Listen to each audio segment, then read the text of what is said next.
High বন্ধুরা, মিনতি রান্নাঘরে সবাইকে সুস্বাগতম। তো আজকে আমি একটা রেসিপি নিয়ে তোমাদের মধ্যে এসেছি। আজকে আমি রান্না করতে চলেছি এই যে পটল সুন্দরী। তো পটল সুন্দরী বলছে এই গরমে আমার স্কিনগুলো কুঁচকে যাচ্ছে, তো অল বডি মাসাজ করতে হবে।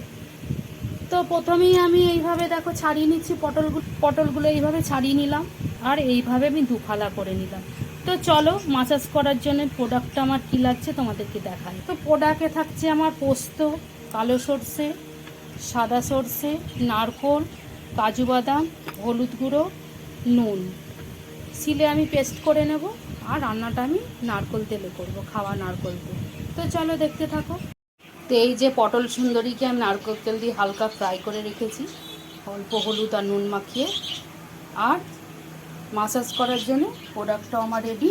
তো এর মধ্যে দিয়ে দেবো পটলগুলো, দিয়ে দেবো আর অল্প চিনি দিয়ে মাখিয়ে নেবো। তো এই যে অল বডি আমি মাসাজ করে নিলাম। এবার দিয়ে দিচ্ছি দুটো কাঁচা লঙ্কা। আর তেল দেব না আর জলও দেব না, সিল ধোয়া বাটির যে জলটা সেইটুকু আমি দিয়েছি। তো চাপা দিয়ে দেবো কৌটো। চাপা দিয়ে এখানে আমি কড়াই একটা স্ট্যান্ড বসিয়ে দিয়েছি, জলটাও গরম হয়েছে, ওখানে আমি বসিয়ে দেবো। তো আমি বসিয়ে দিয়েছি, এবার দিয়ে দেবো চাপা। আমি এখানে 20 থেকে 25 মিনিট আমি চাপা দিয়ে করে নেবো এটা রান্নাটা।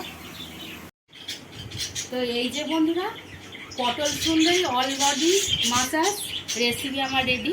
তোমরা একবার এইভাবে বানিয়ে খেয়ে দেখবে, খুব ভালো লাগে। আর যা গরম পড়েছে বন্ধুরা, এই যে নেতা শাড়ি পরে আমি দাঁড়িয়ে আছি দেখো।